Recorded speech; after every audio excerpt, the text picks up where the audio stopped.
Yo, people, welcome back. Lateness is greatness. You already know what time it is. It's time for the Transfer Checkers show. Second episode, second show out now. And what a fantastic guest we've got. Liam Twomey on with us from The Athletic to join us and again, shed light and give, some perspective on some of the transfer rumours. Because we know what it's like in the Chelsea fan base. There's rumours circulating everywhere. And we just want to get into the meat and mash of it. We don't want to be, wondering, worrying. We just want the clear-cut information. So, Liam, thank you so much for joining me, man. Pleasure to have you on. How are you? I'm good, mate. I'm good. I'm enjoying the sunshine. It is quite hot in this extension now. I'm regretting not moving the fan in. Just too much background noise to do that. Yeah, man, it's so hot. Do you know what I mean? I'm literally sleeping right near the window. So I've been baking all day. So it's just... I'm not used to this in England. I'm not mentally prepared for this challenge, but we face it as it comes anyway for the little time that we get it.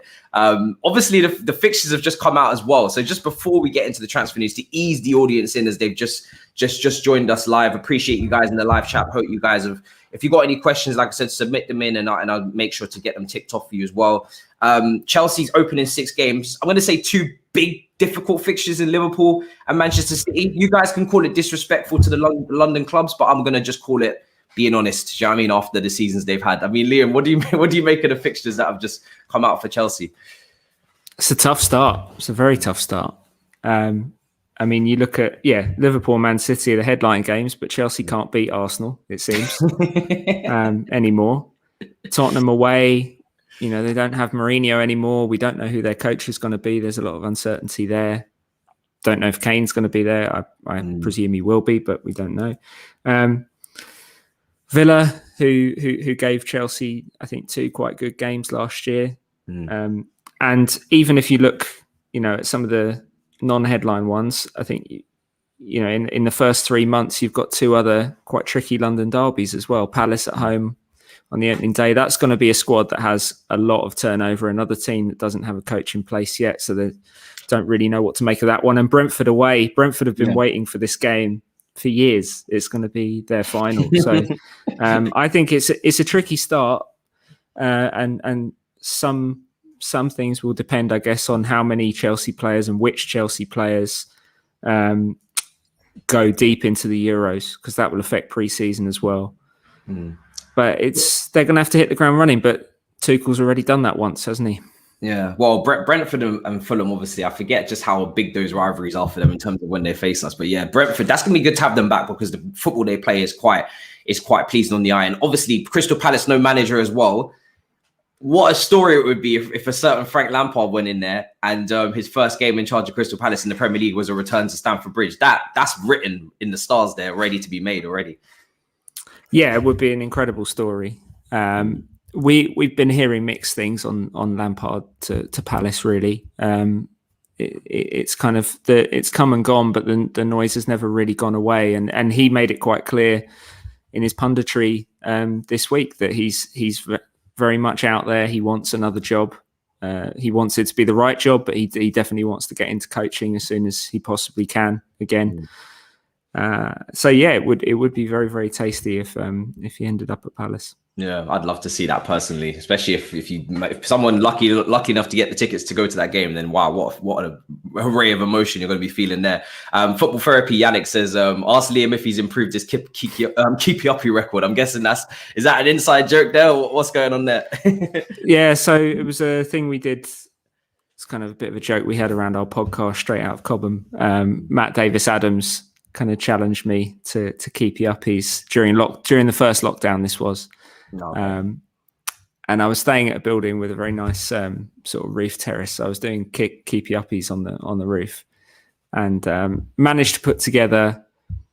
It wasn't edited; it was one take, but it was. It took a few goes to get it right, to meet the challenge and send it back to Matt and rub his nose in it on Twitter. So people have been messaging me a little bit since saying, "Oh, can you do a bit better than that?" Matt challenged me to get to, I think, editorial process right there. You got to bribe him. That's where the bribery comes into play. Yeah, I think Matt challenged me to reach, I think, 1,000 by the end of lockdown, and I didn't even attempt it. It was quite windy on that roof, in my defence, and I was playing with like a size 1 ball. But now I've got a reasonable sized lawn, so I might give it another try. Fair enough. Let me see. So I've obviously, I mean, in terms of transfer news, there's just so much going on Chelsea related. So I feel like in terms of the squad, it's easier for me, and the viewers won't like this, but I'll probably start with goalkeepers and work my way up the top of the pitch like that. So Erling Haaland, you can guess, and that kind of stuff will go last in terms of the striker situation, because we know Chelsea are very keen on a striker. But I want to cover, obviously, the ingoings and outgoings. So, I mean, the first one I'd like to start with, Liam, is Kepa, because he's been linked with a move away to Lazio, along with another player, which we'll get onto later. Obviously, Sarri takes charge there, so he's obviously he's well clued up on Kepa, and obviously working with him with his time at Chelsea previously. And I just think to myself as well, with a player like that, surely that's something Chelsea are trying to push, even if it's a loan with obligation to buy, especially with the wages he's on. It's not really, the wages that you'd expect a second choice goalkeeper to be on. In terms of long term, especially when he's looking to get into the Spain squad, etc. So, I mean, how do you see that playing out in terms of that link? Is that as concrete as it looks out there? Well, I mean, it's easy to see why it surfaced. Sarri definitely played a part in Kepa coming to Chelsea, but I would be very wary about calling him a Sarri signing, just as I'd be wary about calling, Kai Havertz a Frank Lampard signing. Chelsea sign players. The coach has a say. It's not necessarily the casting vote. It's not even necessarily the most important voice, but he does have a say. So Sarri wanted Kepa at Chelsea. That was one of the reasons why he ended up there. It wouldn't surprise me. I don't know, but it wouldn't surprise me if he wants him at Lazio. I'm not super plugged in with what's happening with Sarri these days. Chelsea, from their perspective, they just want to see Kepa regain his value and his confidence one way or another, whether that's regaining the number one spot at Chelsea, which, given the way Edouard Mendy has performed, and the role he played on that Champions League run, doesn't look super likely at this point. But Kepa did show improvement under Tuchel as well, or sending him on loan somewhere where he can just benefit from a change of scenery, maybe a different style of football in a different league, and show that he can be a top level goalkeeper again. That I'm not sure at this point if Chelsea have a preference as to which one. I mean, probably him becoming Chelsea's number one would be the dream, because that's what they bought him for originally. But at this point, I think they just want to get out of the current situation, which is having the world's most expensive goalkeeper as a huge negative asset on the books. Because he's the thing is with Kepa as well, he's still got 5 years left on his contract. If I remember rightly, he signed a 7-year deal on a lot of money in terms of weekly wages as well. Do you think? I mean, I'm guessing Marino as well is still, if they are going to look to get rid in the future, this could be a situation that happens similar with Bakayoko, which is loan with a fee again, year after year, to try and reclaw some of that money back. And then, in the hopes of trying to get his value to something that's a little bit more realistic in terms of a sale. Do you think, I mean, if you was to, put your hat on it, do you think that's a realistic way of things panning out for Kepa? Well, Chelsea have made good use of loan fees with other players. Bakayoko is an example of that. But I think the risk with that approach as well, and you've seen this happen with quite a few players who've ended up in the loan army, is that they end up in a cycle of loans, and they end up being seen as just loan players, and the transfer market for them dries up. And that's why quite a few of these players are still at Chelsea. I don't think Tammy Bakayoko would be at Chelsea if he wasn't kind of a bit perceived as a loan player, as well as he's played on a couple of his loan spells at this point.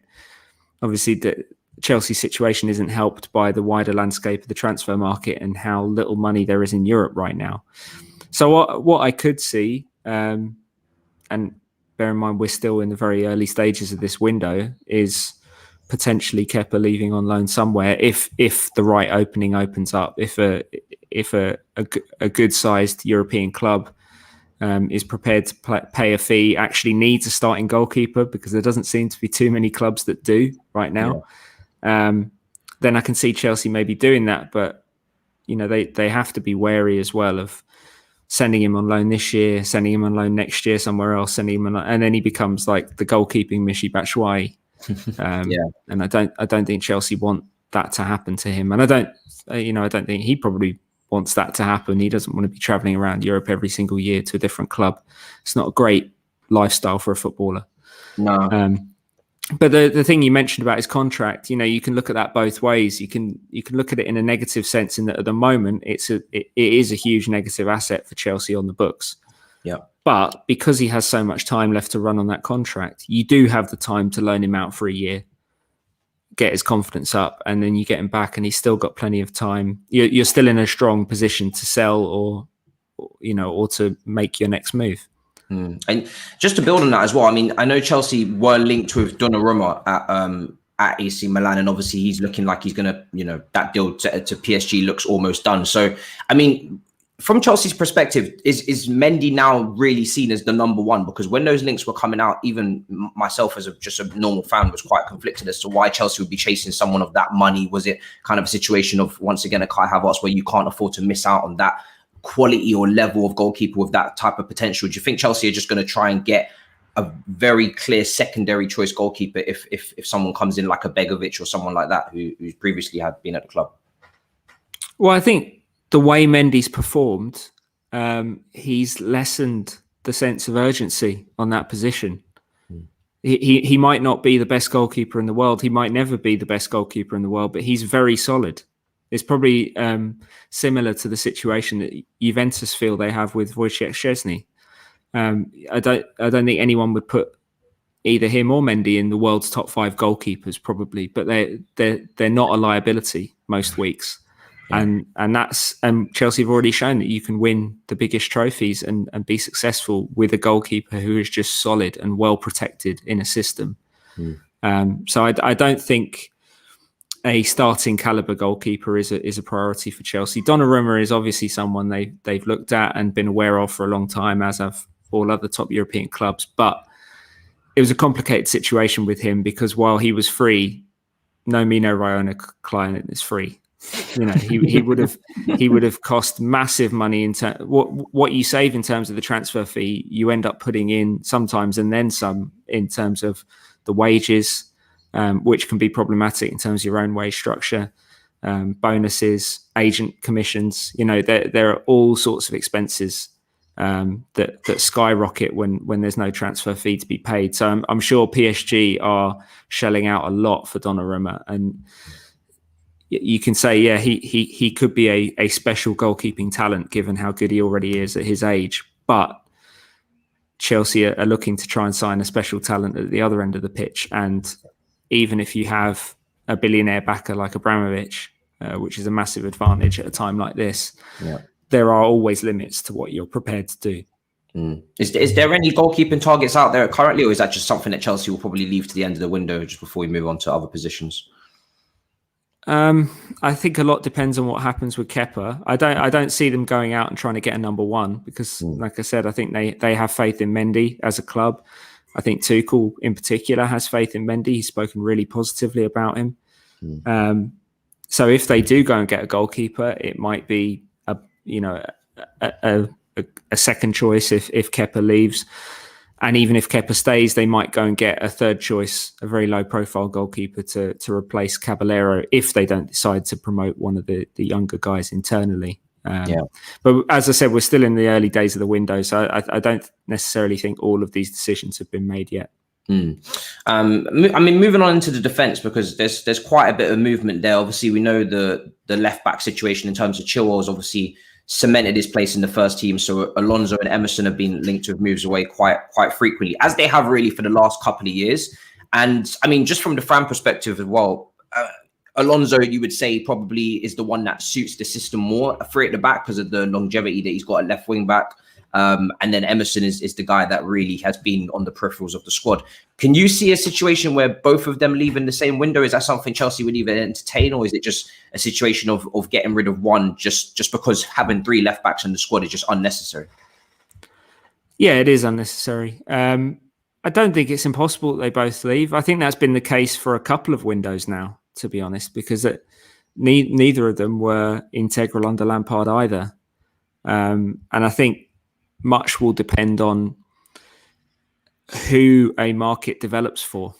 If Emerson suddenly commands interest from Inter or someone else and they're willing to pay real money, then I'm sure Chelsea would certainly be prepared to have that conversation. If someone decides they prefer Alonso, I mean, he's a better fit. I'm sure if you put the decision to Tuchel, he would probably go with Alonso because he's the one who's the natural wing back. But he's also older than Emerson and earns more than Emerson. Are you still there?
There we go. Jesus Christ. Wow.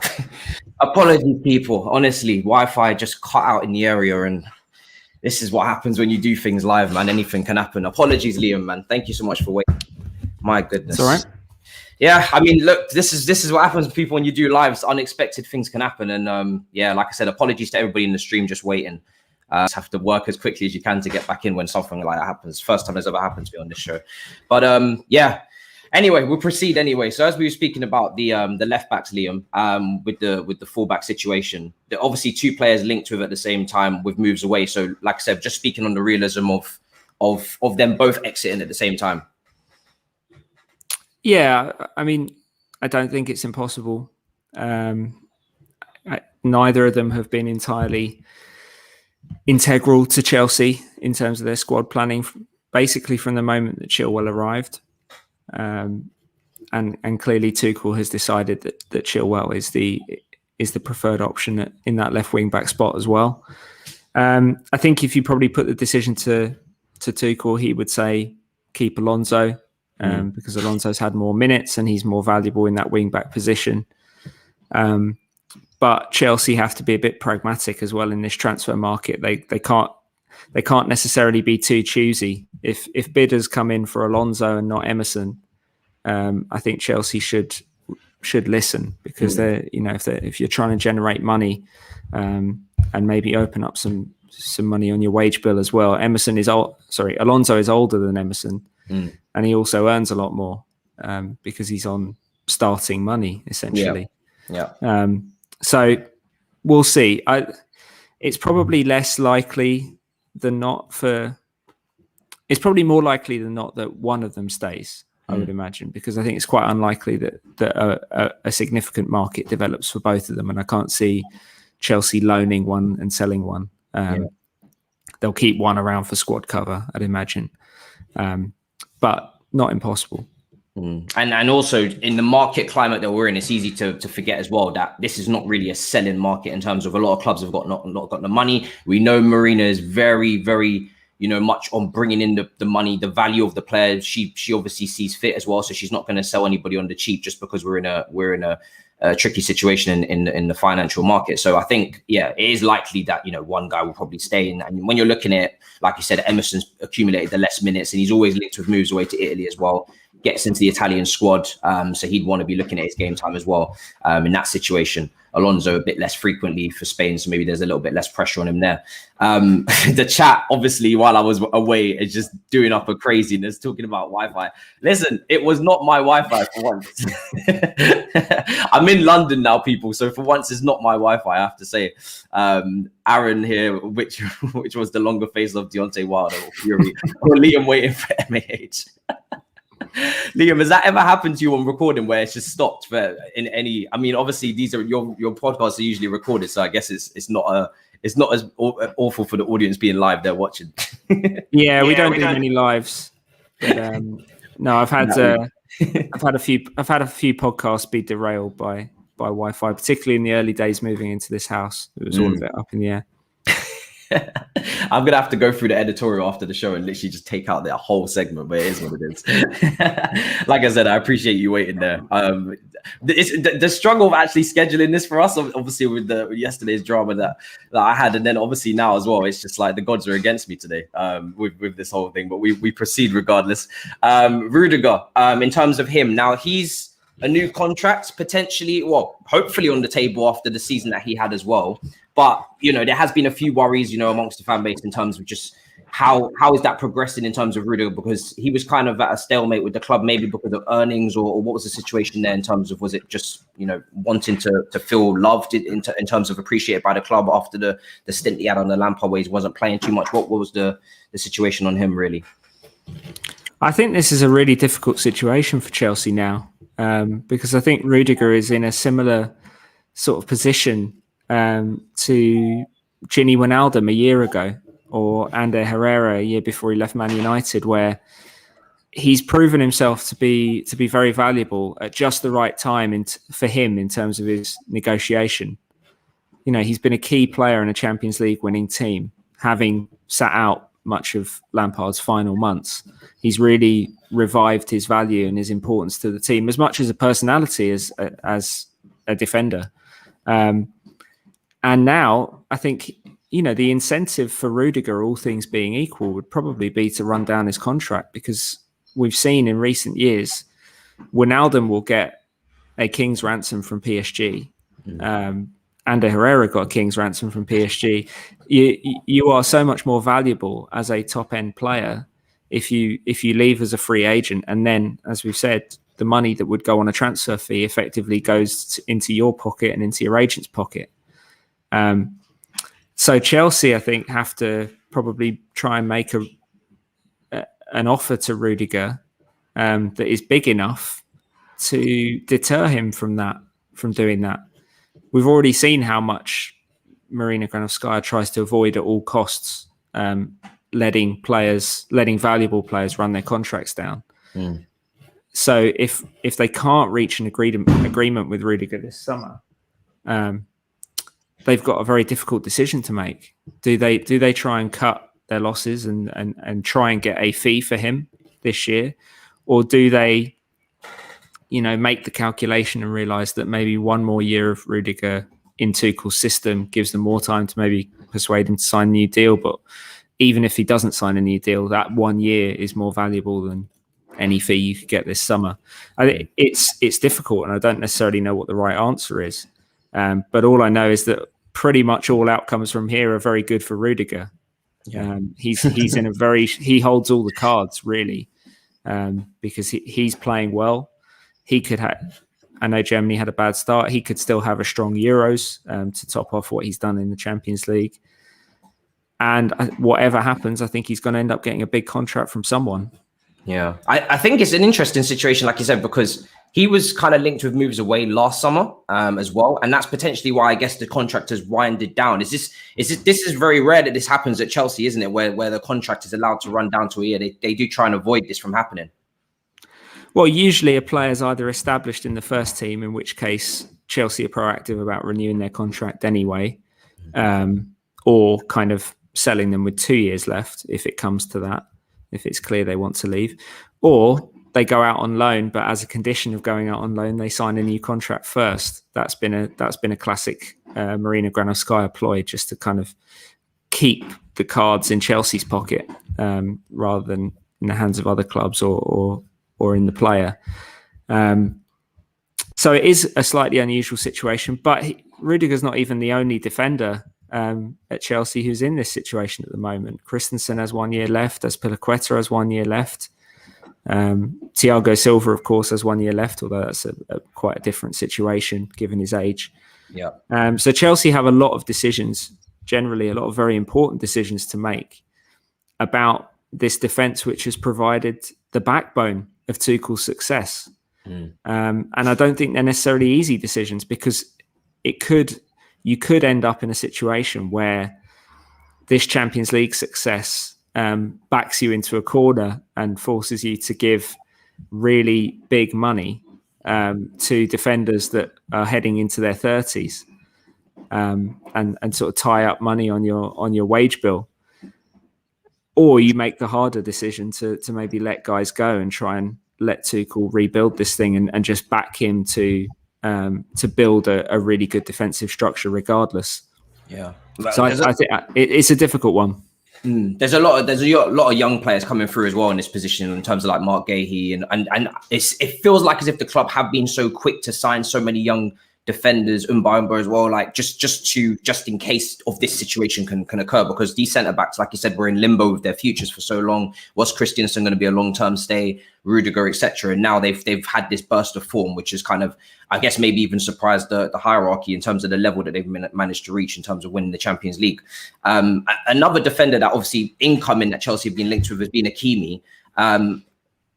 Our personal terms agree, just out of the bat, I guess, from what you understand, because there's a lot of conflicting reports in terms of personal terms being agreed, them not being agreed. Obviously, the fee with Inter and PSG are obviously in the mix as well, and then potential swap deals and maybe the left backs that we mentioned earlier being involved as well. I don't know is my honest answer in terms of personal terms. I've not been the one most plugged into Hakimi's situation at the Athletic. I've got a couple of colleagues that are kind of leading our reporting on that front. But what I do know is that Chelsea have really liked him for a very long time. And they've been looking very, very closely at him. He fits into the same sort of bracket in terms of Chelsea's level of long-term interest as Havertz, or someone like Ziyech, who they watched for 3 years. So he fits the bill of a long-term club target. And what we've seen in the recent past is that when these players become available, which Hakimi clearly is because of Inter's situation, Chelsea are quite aggressive in trying to get those players.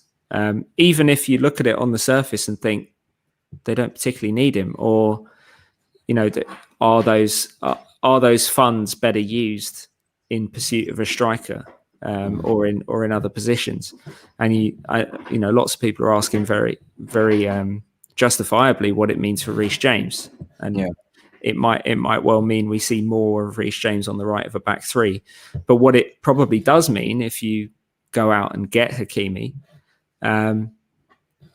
is that you're committing yourself for the foreseeable future to sticking with the system that we've seen under Tuchel in these last 4 months, because Hakimi is not really a fullback. He's a wing back. That's the best use of him.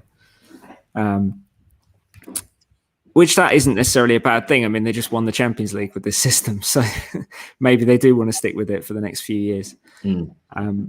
But at this point, I think Chelsea have got a good chance of getting Hakimi, just because there aren't that many clubs in for him. It seems to be Chelsea and PSG, and Inter do need to sell. They need to sell fairly soon. Their negotiating position is not very strong. And so I think Chelsea, the biggest impediment to Chelsea getting Hakimi at this stage is PSG. Yeah. Do you think in terms of preference, if Hakimi had to choose between the two, do you think Thomas Tuchel's, standing with him previously at Dortmund would be to Chelsea's advantage? Do you think Chelsea would you make them favourites for that if it was to head to head? It's so hard to put yourself in the head of a player and know what they're thinking. You would assume from the outside that any connection with Tuchel would only work in Chelsea's favour, as is the fact that Chelsea are Champions League holders. That can only make you more attractive to players that are on the market, or players that are looking to see where they can put themselves to win the Champions League. There's no better place than the team that's just won it. So I think those things work in Chelsea's favour, but I can't pretend to know what Hakimi's thinking. We'll see. We'll see on that front. Yeah. Aaron says, Liam, what do you think is best for Gilmour this summer? I guess from a personal perspective, what would you hope for Gilmour if you was looking in with what's happened with him this season in terms of his minutes and just his involvement in general? Yeah, I think this is a fascinating decision, as much for him as for anyone else. And you look at what happened with Phil Foden at Manchester City, and his path is probably the one powerful answer to the argument that Gilmour should just go on loan this summer. Because on the surface, you would look at it and think, yeah, he played well when he did play under Tuchel, but he didn't play enough. He needs to play more next season, one way or the other. Jorginho, Kante, Kovacic, I don't think any of them are going anywhere. They are all significantly older, but I don't think any of them are really falling off in terms of performance next season either. So are the opportunities for Gilmour at Chelsea going to be any better? It's hard to see how they would be, but there's also the less quantifiable benefit of working and training with one of the very best coaches in the world day after day, learning exactly what he wants from you in that position, learning from, probably the best player in the world in that position in Kante, and two other superb players in Jorginho and Kovacic on the European stage. That has got to be beneficial for Gilmour's development to a degree. It's just what path yields the best result. I don't think it's as simple as saying just send him out on loan, because Chelsea have to think very carefully about where they send him on loan as well. You only have to look at what's happened to Ethan Ampadu in the last couple of years, and how a couple of bad loans can really set a player back. Gilmour, I think if he was going to go on loan, it should probably be to a Premier League club. It should be to a Premier League club that uses their midfield and likes to play with the ball. and is willing to trust a player of his youth in that position. Yeah. And then the list of Premier League clubs that fit that bracket probably becomes quite narrow. And then you're asking yourself whether they're interested. I'm sure there will be clubs interested in Gilmour because he's a special talent for his age. It's just whether those clubs are the right choice for him. And so I think we won't get a firm decision on it until probably the start of pre-season. Once Gilmour gets back from the Euros, Scotland will probably go out of the Euros fairly soon, I think. So he will probably get a chance to be with Chelsea's pre-season right from the start. Yeah. And I would imagine there will be a meeting with Tuchel very early on, just to get everyone on the same page in terms of his next step. Yeah, it wouldn't do him any harm to get a start for Scotland and really showcase himself in the Euros. It could be a good, opportunity to market himself and put himself out there to Premier League clubs that maybe haven't seen enough of him during the Premier League season as well. It's one of those situations where with Gilmour, where, like you said, you have to be very, very careful because there has been, not every loan goes right. And I think Chelsea definitely value Gilmour. I personally, as a fan, and I think a lot of fans maybe see Gilmour as the potential successor to Jorginho in a couple of years' time in terms of just the style of play. But for that to happen, he would have to go out there and have a good loan. There is the Foden model as well, which, of staying and being trained as well, which is something you touched on as well, which is interesting. So do you feel like Tuchel has prioritized a midfielder, or is that more from the club, do you think, in terms of prioritising a midfielder this summer? Do you think that's something that's likely to happen in terms of, again, Gilmour staying or going, a midfielder coming in? I don't think a centre mid is the top priority. It might be on the list, but I don't think it's necessarily, centre forward, centre back, a right-sided player like Hakimi. Those are the three that we've heard about most regularly. So I wouldn't rule out a central midfielder coming in, but I don't necessarily think. I think if Chelsea manage to tick the boxes they're more keen to tick in this window, then maybe they'll look at a centre mid. But for the moment, I don't see that being an issue. I think it might be more likely that Tuchel gets a lot of these loan guys and a lot of these younger guys in for pre-season, gets a look at them and decides that he likes one of them. It could be a Conor Gallagher, it could be someone else, and then maybe they become part of the squad. But I think it's less likely probably that they shell out big money for a central midfielder in this window. It's interesting because obviously we know from Lampard's time he was very keen on Declan Rice as a player that he really wanted to bring in. But I feel like, if I remember correctly, that situation in terms of last summer, the outgoings didn't match up for him to come in. There wasn't really the squad space available. I don't know if that how true that is. But yeah. And West Ham just didn't want to sell. Yeah. They didn't have to sell. They didn't want to sell. They particularly didn't want to sell to Chelsea and to Lampard. They didn't have to sell. And you look at their situation right now, they've just had their best Premier League season in recent memory. They don't have to sell now either. Yeah. And you don't get the sense from Declan Rice. I think he values his relationship with the West Ham fans very highly. Don't get the sense from him that he's willing to be the bad guy and really agitate and really push his way out. And I think in order for that to even be a possibility, there would have to be a really firm offer on the table from Chelsea or from another top club. And it would take an awful lot of money, I think, from Chelsea in this window to even get West Ham to the table about Rice. Because, well, you've heard Moyes talk about it before. It would take Bank of England money. That's a good line, and it's good posturing. But I think it's in West Ham's current situation in the Premier League, it's a realistic negotiating position as well. They don't have to sell him. If he doesn't want to leave, he's their best player and they're playing really well. They can continue to build around him for the time being. Yeah, and he's also on a long-term contract as well, which doesn't help our situation as well in terms of pursuing Tuchel. He's also been linked. But as you said, I mean, if it's not a massive priority for Chelsea above striker, right side midfield as well, and a centre back, then I guess this is another deal that, if anything does happen in midfield, is left towards the end of the window. Like you said, there could be even a Conor Gallagher coming through on loan from the West Brom in terms of him being given a look in as well by Tuchel.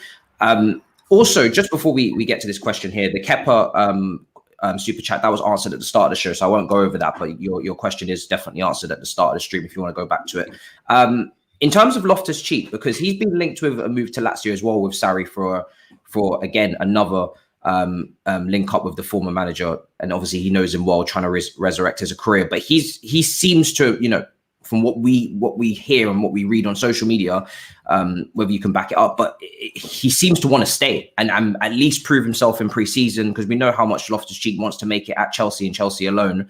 I mean, what chances do you give him in terms of being able to do that in the pre-season? Do you think that's something from a hierarchy standpoint that they're looking to entertain as one of those players that you said that could come back into the midfield and potentially mix it with the rest of the team next season?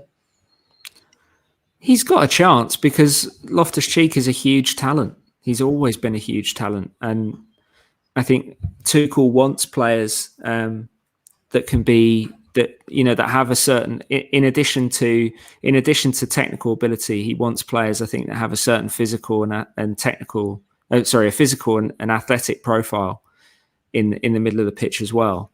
And Loftus-Cheek certainly has that. And it all depends on whether he can hit the ground running in that pre-season. I think those first couple of weeks are going to be really, really important. And he's, as I said, he's not going to be the only player looking to make a positive impression on Tuchel. I do think Tuchel is the kind of coach that could get these guys in for a few sessions, decide that he likes one of them, whether that be Loftus-Cheek, whether that be Gallagher, whether that be Ampadu, whether it be Gurhi, and just decide, they're going to be with the squad and they're going to play minutes for me. I think Tuchel does operate that way. He judges very much on what he sees day to day on the training pitch and whether someone can fit his style of football. Yeah. It's not the first time that Loftus-Cheek has gone into a season like this where everything's been uncertain and he's just looking to try to hit the ground running in pre-season and make a positive impression on a new Chelsea coach. And that's kind of the frustration with where his career has gone. Yeah. In that he still finds himself back in this situation when in the final stretch of that season under Sarri, he was blossoming into the player that everyone thought and everyone knew that he could be. That we'll be talking about that injury for years as a huge sliding doors moment for him. Yeah, I hope it doesn't define his career. I hope he still manages to get back to that level. But it's kind of, it is sort of running out of time, I think, because every single window Chelsea sign new players. They've always got quality options in midfield. It's never going to get any easier. For him to make that breakthrough. So this is a good opportunity for him in those first couple of weeks of pre-season, and it's one he's got to try everything to take. Otherwise, he will probably be going out on loan again. Yeah. Do you think as well, how's Conor Gallagher's loan at West Brom being perceived? Because obviously, unfortunately, Ampadu was relegated. Gallagher was relegated. We had a lot of relegations in terms of the loans that went out. But was Gallagher's overall loan looked at as a success for potentially coming back into the team, or how was that looked upon, do you think, by the club in general? No, I think it was regarded by everyone as a very positive step for him. He played a full season of Premier League football, his first season of Premier League football. He played under two separate coaches, playing two very different styles of football. He made himself important to both of them.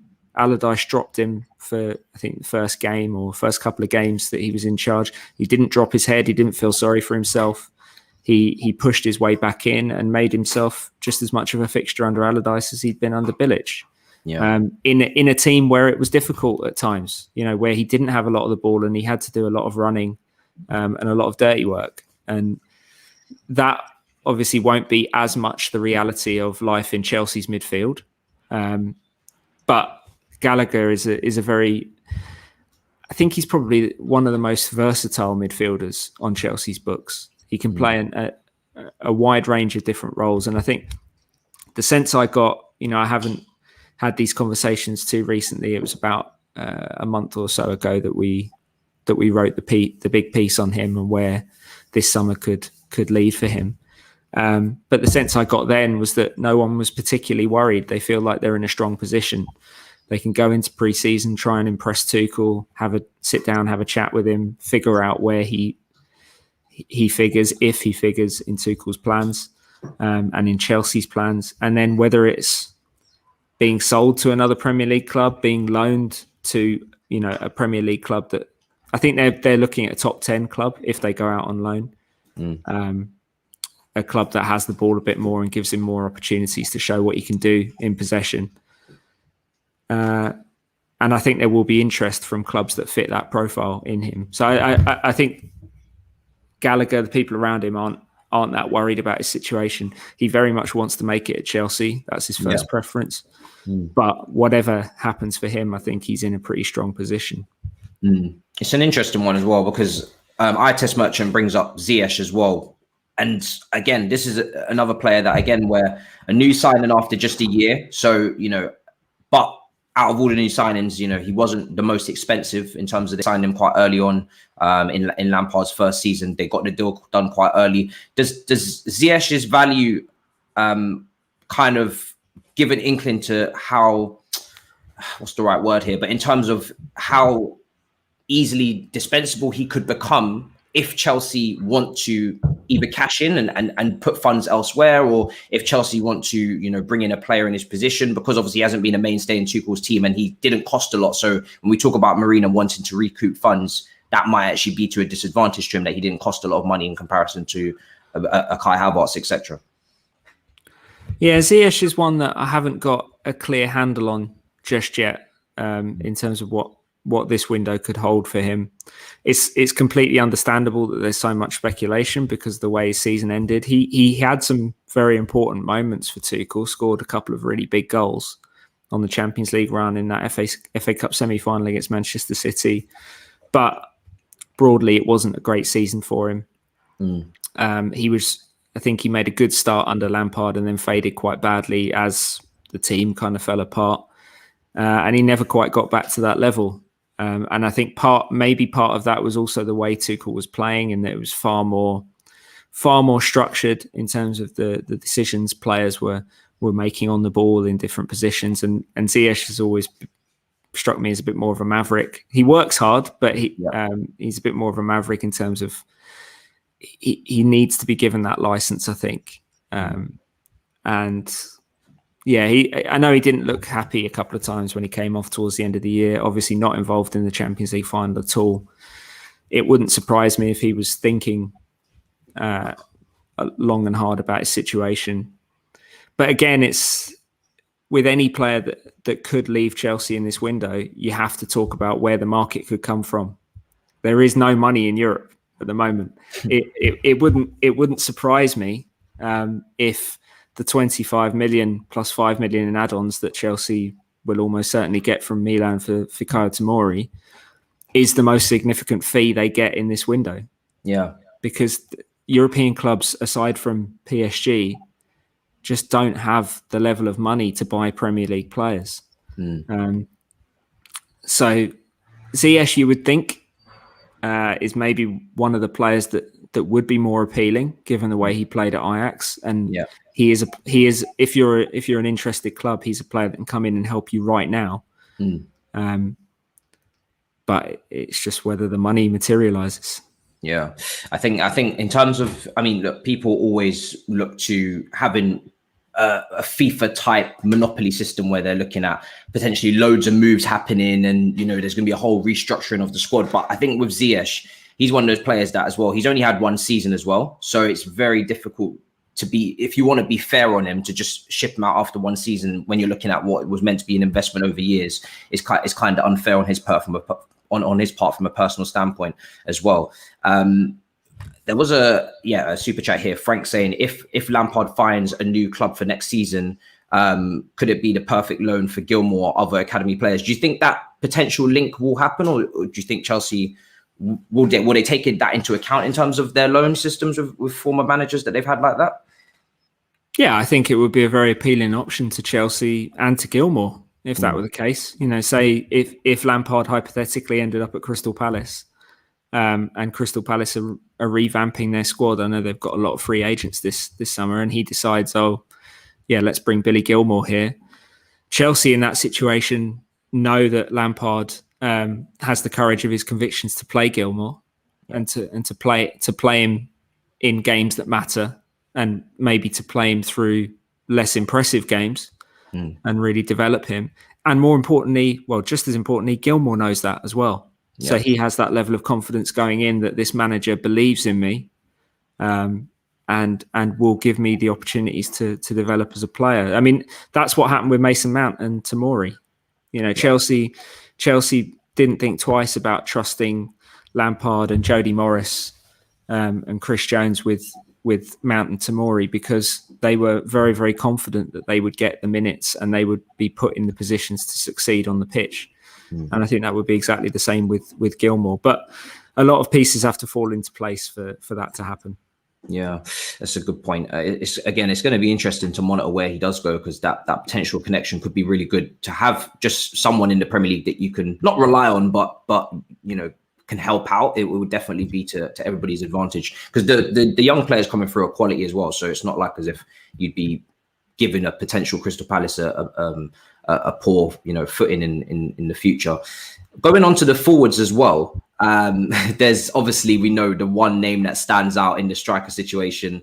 We'll start with him, is Erling Haaland, before we move on to the potential outgoings. But I mean, with Erling Haaland, it's such a huge deal. It's huge. It's probably going to be, well, it will have to be a transfer record from Chelsea to get him in terms of their own purchase history. You've got an agent that they don't tend to deal with too much historically, with obviously the Lukaku deal breaking down as well under Conte.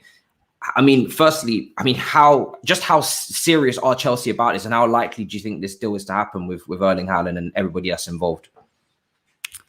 Well, Chelsea really want Haaland. We've been reporting that for several months, since my colleague Simon Johnson broke the story, I think in February, that Chelsea were really looking at him in this window. But to get him in this window, you'd probably have to do the third most expensive transfer of all time. Yeah. I think it would probably be beaten. It would probably be beaten only by Neymar and Kylian Mbappe to PSG in terms of the transfer fee and all the associated costs. And what we don't know is whether Abramovich is prepared to do that, whether they are prepared to actually go that far to get him. Because I think it would take a bid of that size as well to shake Borussia Dortmund from their current position. As Manchester United found out with Jadon Sancho last summer, when Dortmund say a player is not leaving, then it's not posturing. They told United last summer, if you want Sancho, make us an acceptable offer by this date, by the start of our pre-season, or it's not happening. United thought we've got till the end of the window. And then Dortmund said, well, no, we did tell you, we're not considering any offers now. And now they're saying, we're not selling Haaland full stop. And we're prepared to keep him for a year and take the loss. Well, it's not really a loss, but kind of not getting the money we would get for him this summer, next summer, when the release clause caps his transfer fee. Yeah, they're prepared to take that hit. So it's up to Chelsea, I think, or any other club that wants Haaland, to give them a very difficult decision to make, and it will take something ridiculous like 150, 160 million, which is completely unthinkable for all but 2 or 3 clubs in the midst of a pandemic. Chelsea are one of the only clubs that could do a deal of this size. It would take that, I think, to even make Dortmund think about it. Yeah, and what do you think the likelihood of personal terms being agreed are? Because that's another rumor that's been out there, for the last few days, about personal terms being agreed. At this stage, is that too early, or how do you think that situation lies? Well, I mean, we haven't heard that, but to be honest, I don't.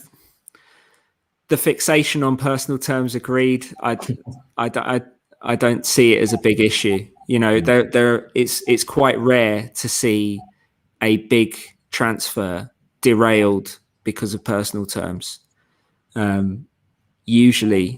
Usually by the time a club makes a massive offer for a player, they have spoken enough to him and his reps where it doesn't have to be nailed down in in black and white in terms of what you're going to get paid, what your bonuses are going to be, these sorts of things.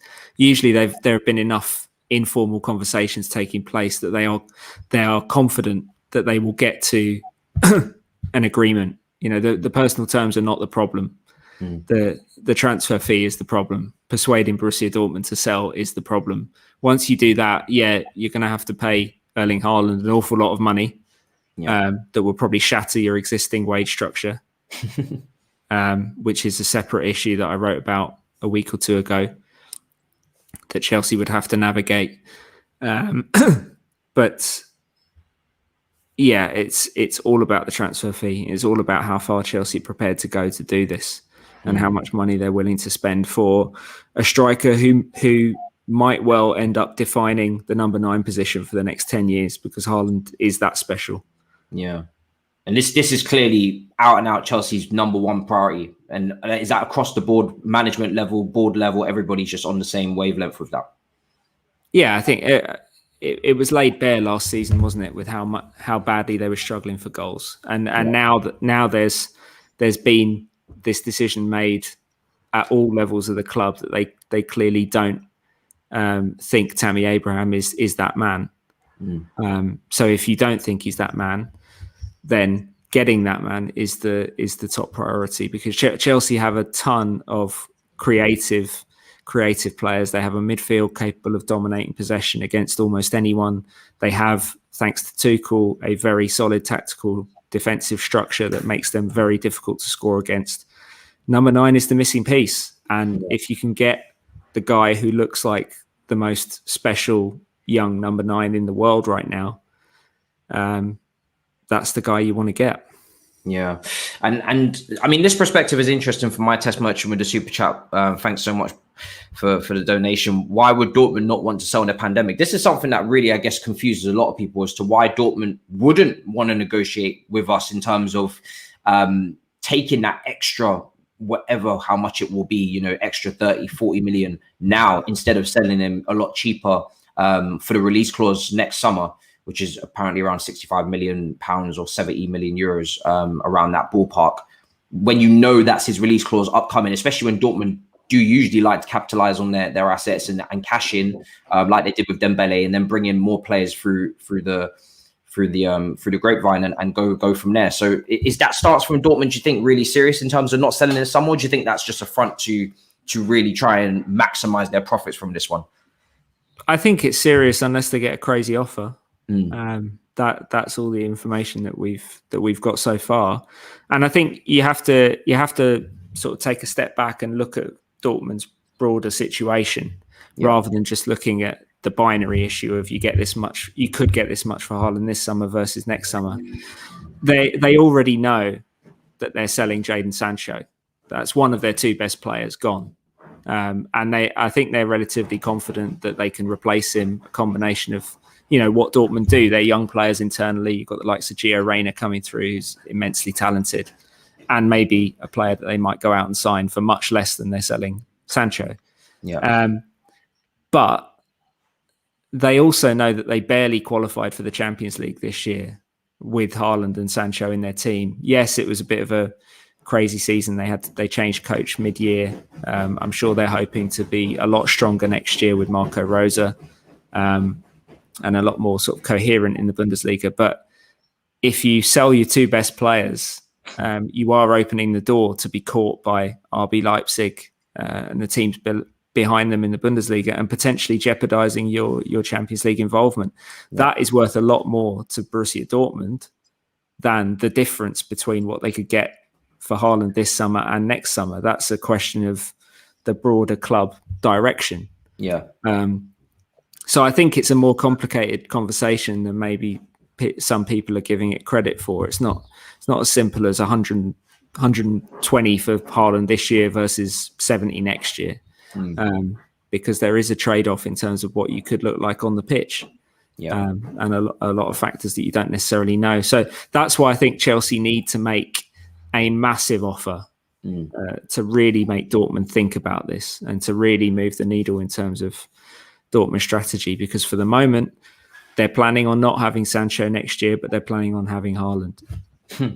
Interesting. Yeah. I mean, selling both of those would be a massive shake up to their whole team. The amount of attacking output they bring is ridiculous. So that's interesting to hear as well. And then, I mean, in terms of Chelsea's shortlist, just before the outgoings, and then we come to a close, do Chelsea have a shortlist in terms of their targets for striker that maybe we're just not privy to in terms of just obvious names? Because obviously outside of maybe Haaland and Lukaku, who came out publicly and said that he was looking to stay at Inter Milan, there's not really anybody else that screams out to Chelsea fans in general. Do you think there's a long list of targets, or do you think Chelsea are more likely to potentially stick with a Tammy Abraham next season if they can't acquire their top target moving forward in the window? Well, look, we don't get to see or know the whole list, unfortunately. Yeah, that is a closely guarded recruitment secret. But I mean, we do get to hear the main names generally that clubs are chasing. I think Lukaku's comments were not welcomed at Stamford Bridge because that would have been the most realistic alternative to paying hand over fist to get Haaland, because we know at this point that Inter are in a financially leveraged situation, and I think they probably, despite their initial protestations that Lukaku was not going to be for sale, I think they probably could have been persuaded with a lot less than it would take to get Haaland. But the fact that he's made such an early and such a firm commitment in this window to staying at Inter very much seems like that one's dead in the water now. And Chelsea don't like to waste time on deals if they don't think there's a realistic chance of them getting done. Which brings me on to Harry Kane, which I know there have been certain people on Chelsea Twitter banging the drum for. Look, you need to appreciate that Tottenham are never going to sell Harry Kane to Chelsea. He is their Steven Gerrard, and there was enough animosity stoked up by Gerrard's dalliances towards Chelsea, and there was nowhere near the rivalry between Liverpool and Chelsea that there is between Spurs and Chelsea at every level, not just between the fans. It goes right up to board level, where I think Daniel Levy, if he agreed to sell Harry Kane to Chelsea, would immediately have to resign. Yeah. It would be a resignation issue for him.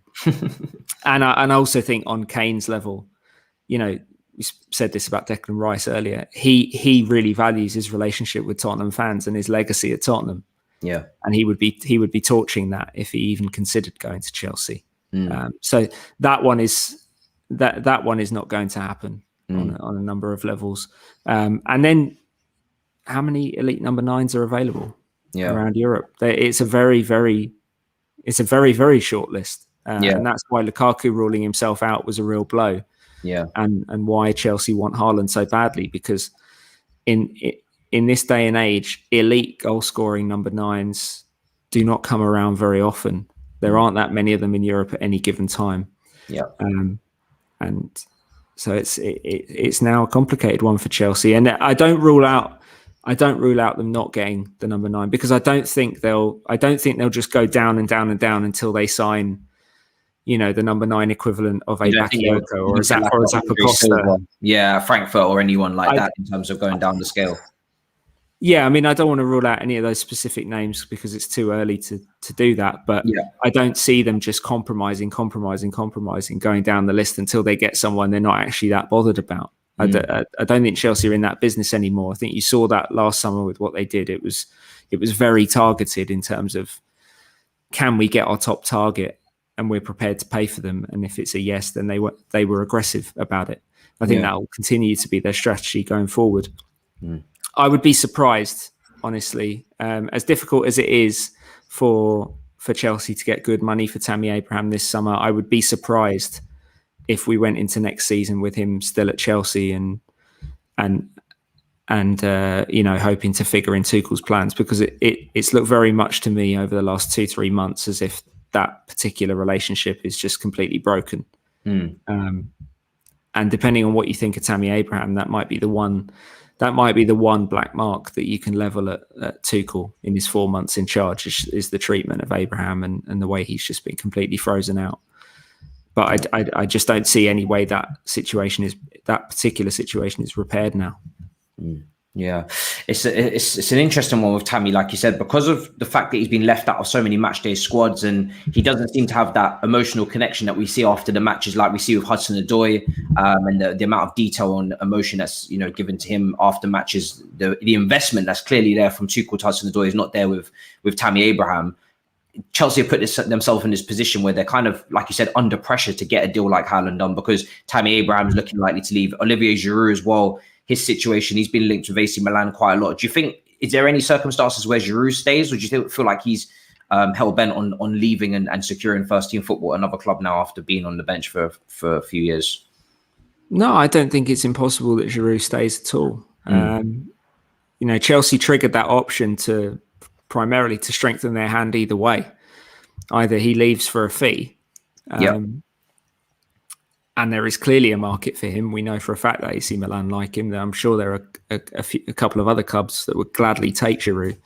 So Chelsea either get a fee for him or they keep him around. And we've got several years worth of evidence at this point to underline that he is a really, really quality squad option. I don't think he's ideal for the way Tuchel wants to play. I think Tuchel had pretty much decided that by the end of the season. He's not mobile enough to press the way Tuchel wants.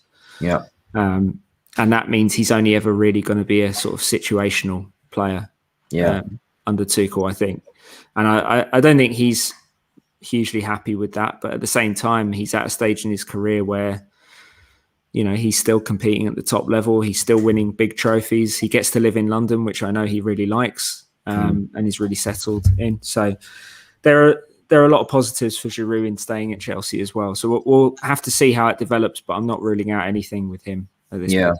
Yeah, definitely. It's very early in the window, so a lot can change as well, people. I didn't miss your question, bro, just to catch up with you. So that was mentioned at the start of the stream. So obviously I don't want to keep Liam any longer, especially after my technical difficulties during the stream. So just go back to the start of the stream, and that goalkeeping situation has been answered. We're going positionally in terms of moving up through the squad. From goalkeeper up to striker. Just before we end, Liam, now thank you so much, man, for being with us. With Tuchel, has the Champions League success given him a lot of power in terms of, like you said at the start of the stream, we were speaking about how much say does he have in the targets? Is it how do Chelsea operate from that standpoint? Is that the same as they always have previously in terms of it's a group decision, or how much power does Tuchel or say does he have in these things, do you think? Well, recruitment's always a conversation at Chelsea.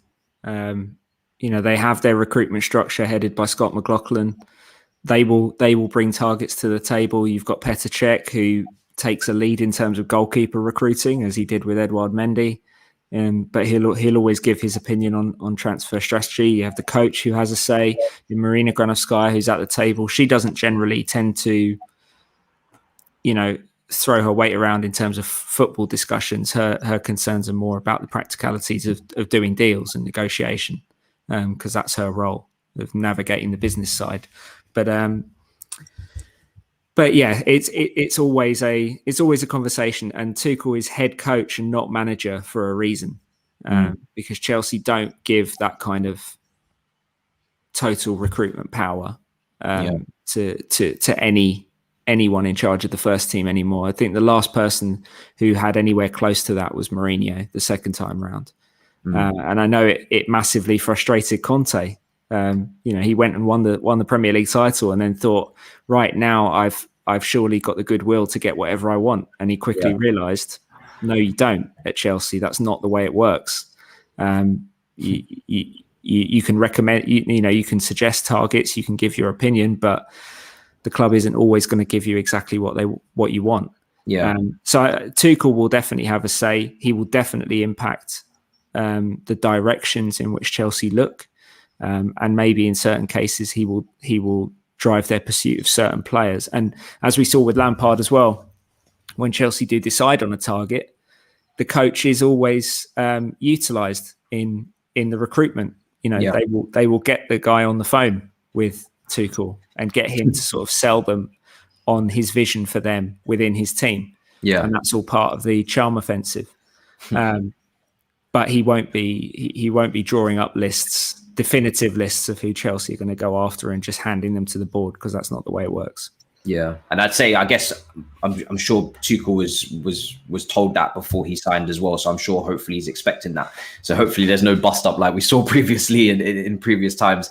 I mean, I guess I can wrap this Barkley question with quite a few outgoings before we wrap up. But Barkley, Zappa, Costa, Bakayoko, Drinkwater. There's a lot of players that are, in the deep depths of the Chelsea squad, either out on loan or just, hanging about now when they come back into potentially the reserves.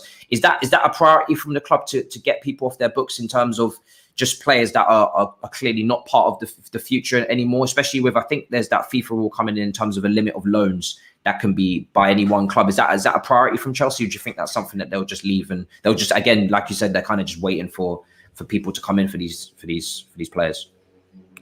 Yeah, just in terms of that FIFA limit on loans, I'm not entirely sure what the time frame on that is, because I know it was put back due to COVID and the shutdown and everything. I know a few of these, obviously FFP was relaxed, but I also know that those proposed loan changes were put back a little bit just to be a bit more understanding of clubs. So I'm not sure where they come in this season, next season. I'll have to check that.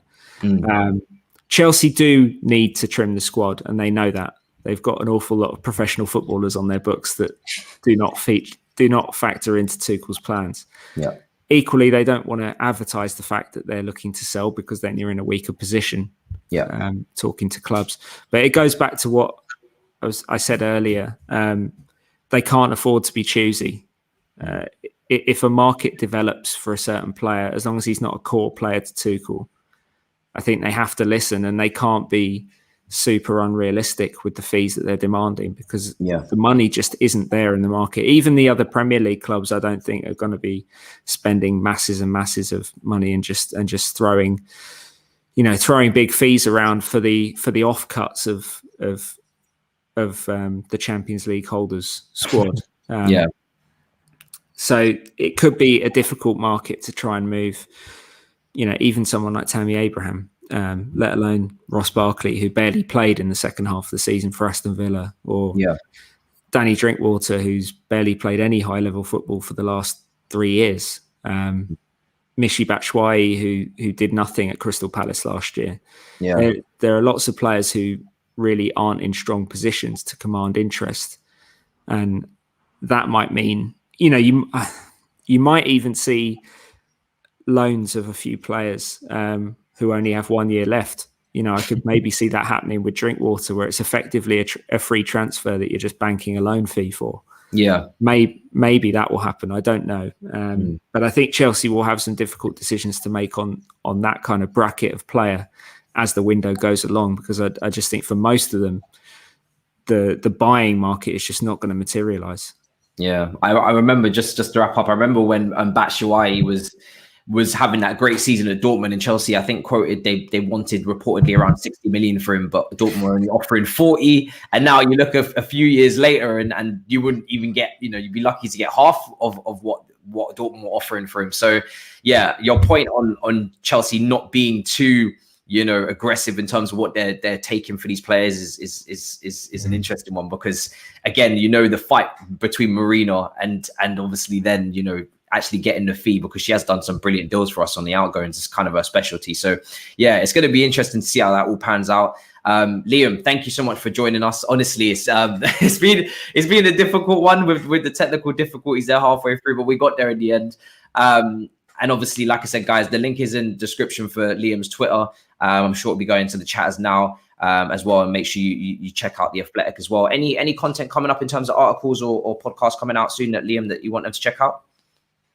Nothing this week. I'm well and truly off. I think the last thing I wrote before I went on holiday was the second part of my Alexei Smirtin interview, which was more about the sort of progress Russian football's made in tackling racism in Russian football. That's quite interesting. If you want to read the companion piece, like the sort of tonal opposite to that, part one was his kind of quirky career story, where there were lots of really mad anecdotes that he told me for that. So that was good fun. I did write a piece about Haaland just before I went on holiday as well, which was about sort of some of the complicating factors in Chelsea moving for him. I think that's still very relevant, because things haven't really moved on yet. And then when I get back from holiday, it'll just be, I think some Chelsea pieces tied into what we're seeing at the Euros, because Chelsea have a lot of players there, and then throwing forward to pre-season and the players that might have the most the most incentive to try and impress Tuchel early on. 100%. Well, looking forward to it. I do miss Chelsea a lot. I know the Euros is going on, but after you win a European Cup and then they take a break, it's like that's the you couldn't really be in love with the team any more than you are right now. So I'm really looking forward to them returning for pre-season. And just rewatch the final again. That's fine. I might have to because I've been waiting now for a while for them to come back. It feels like it's been months already. So yeah, I might have to watch the final, the full 90 minutes, just to give myself that extra injection of Chelsea. But guys, listen, thank you so much. Really, today you got an example of how many podcasts go behind the scenes. Do you know what I mean? There can be technical difficulties, there can be cut-offs, and you got it live here today. It doesn't happen, often ever really on a live stream of mine where that happens. But again, I mean, at some point the curse is always going to come where I'm gonna have these difficulties. So I really appreciate Liam, sticking with it and waiting for me. And I'm gonna have to put it through the process of people and edit it out, of course. So the people on the playback don't have to go through the dead air of me not being there. So make sure you wait around for that. That'll be uploaded there. And yeah, guys, really appreciate you guys joining. Make sure you smash the like, subscribe if you're new. Check out Liam in the description as well. And I'll see you guys soon. Appreciate it. In a bit, people. Peace. See you tomorrow.